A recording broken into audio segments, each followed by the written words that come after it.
Our next speaker this evening is Sara El-Soul. Sara is a junior doctor in FY1 at Rigmore Hospital, previously a medical anthropologist working in global public health.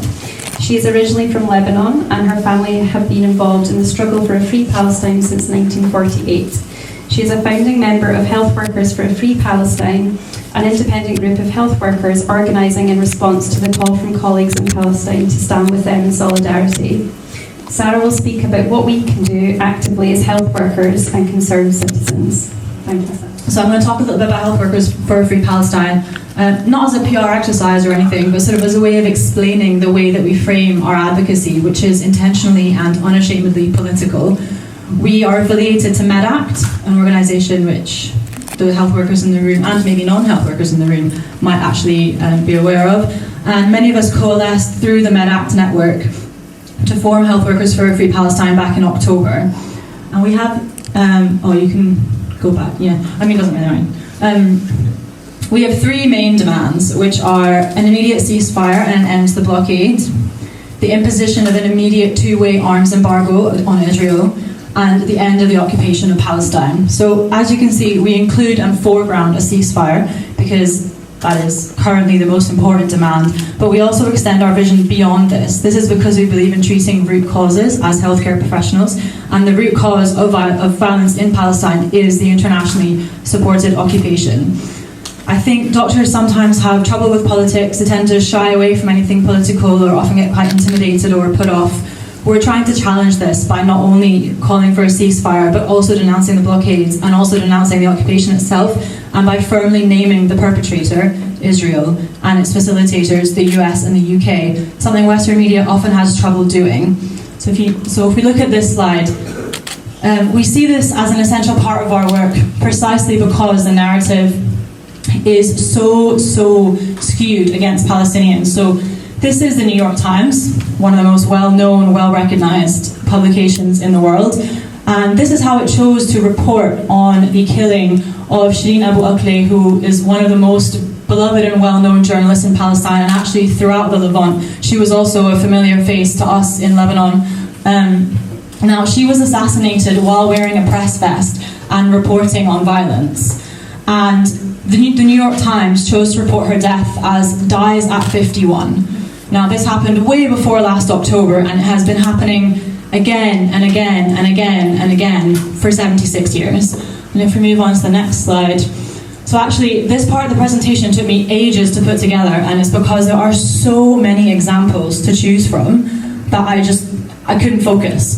There were so many examples to use when talking about the way that language is used to frame the occupation of Palestine.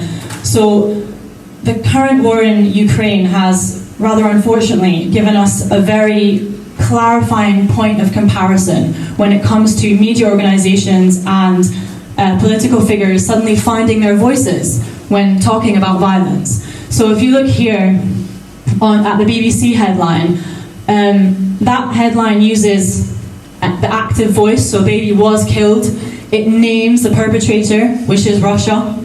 On the left, Hind Rajab, who I'm sure most of you will be familiar with her story, but it is one of the most atrocious stories that has come out of the last few months, and boy is that a crowded field. She was shot at 355 times while in a car with her already dead family. It is one of the most haunting stories that has come out of the last few months. And this is how they chose to report it. Found dead. Passive voice, no perpetrator.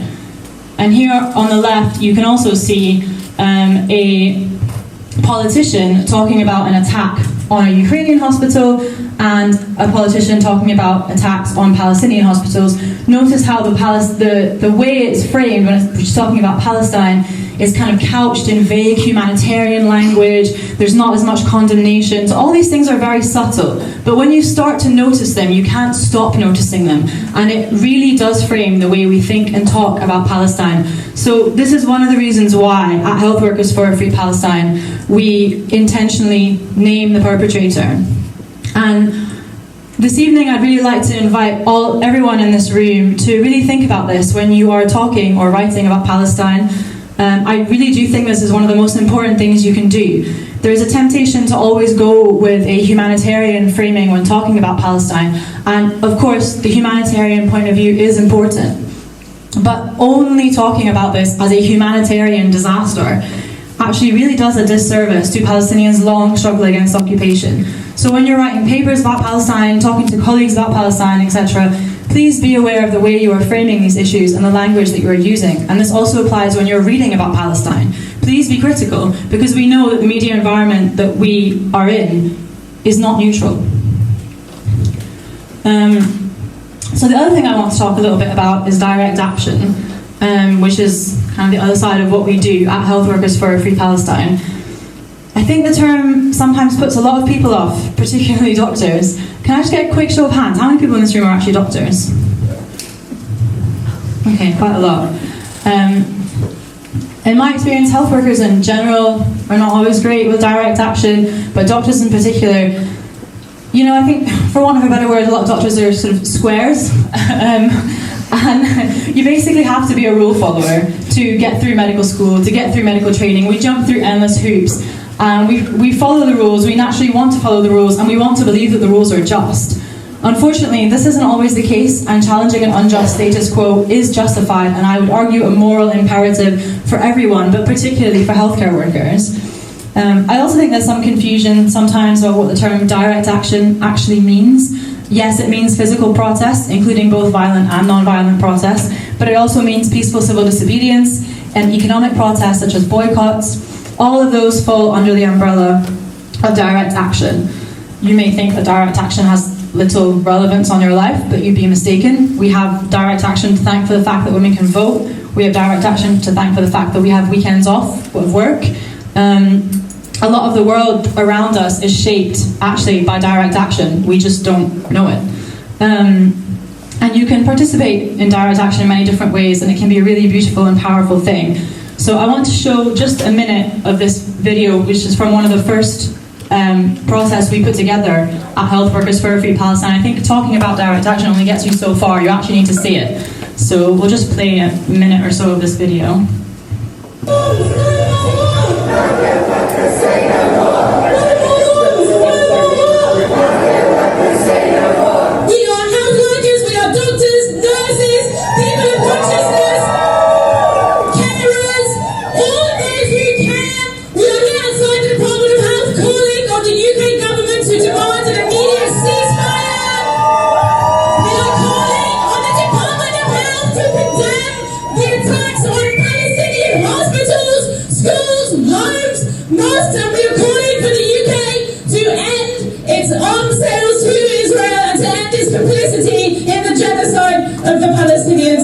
Onslaught on Gaza remains one of the most shocking events this generation has watched. What makes it even more shocking?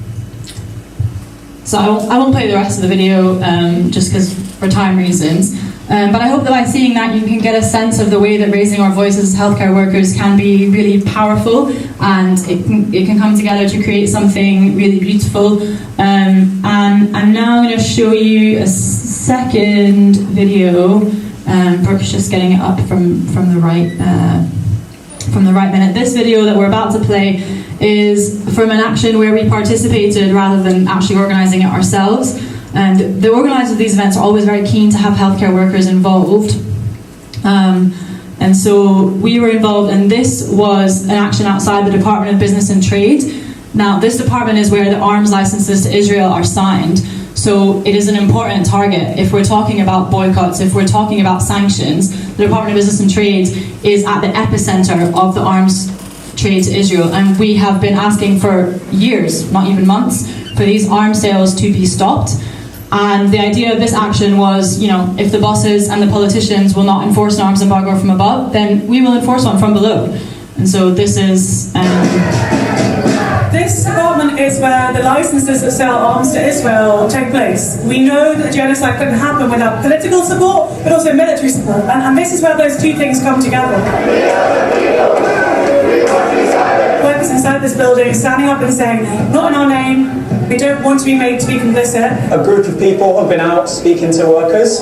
The responses have been generally positive. People feel uncomfortable, you know, if it is, in terms of international law, called a genocide, what does that mean for me as a worker if I was in the Department of Business and Trade? We're here because we've seen the decimation of the health system in Palestine.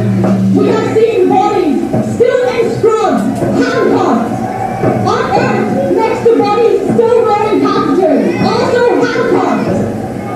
Doctors and nurses and other healthcare workers massacred alongside their patients. And we want it to stop. We ask you to challenge the status quo in your workplaces and communities, refusing to support violence against Palestinians. Raise your voices and take action to disrupt the flow of commerce and trade that sustains Israel's military occupation and exploitation of Palestinian workers. That's why we're having demanding an arms embargo, a ceasefire, and an end to occupation. So that second video, quite similar to the first one. Again, I hope you can see how coming together can actually be really powerful, and how the contribution of healthcare workers, particularly in the context of their direct and repeated targeting in Gaza, is actually quite powerful and important. I've got one final clip that's only a few seconds long, which is also direct action, but of a different type. We're here today because we want to stick stickers on products that have been made in Israel. I think I'm going to concentrate on avocados today. What we want you to do is to not buy Israeli avocados, but to pay a little bit more. Every little helps to pay to get the Peruvian avocados. And some of these stickers on the Israeli avocados, so that people will know not to buy them. I'm going to be looking at hummus. Sabra hummus is made. So I don't know those two ladies, and they don't know me, but I absolutely love them. I don't know who they are, but I hope they know how much I care about them. So yeah, what I hope to do in the last few minutes is to really encourage you to be bold in your understanding of what is happening in Palestine, and to be brave in your condemnation of what is happening in Palestine. You know, and if you, or not even, in a generation's time, the next generation will ask you, what did you do to stop the genocide? And whatever your answer is, you are going to have to live with it. So I really think this is a time for us all to be brave, and for us all to be bold in what we are doing, and to understand that what we are witnessing is one of the greatest injustices of this generation, and it really requires us to act.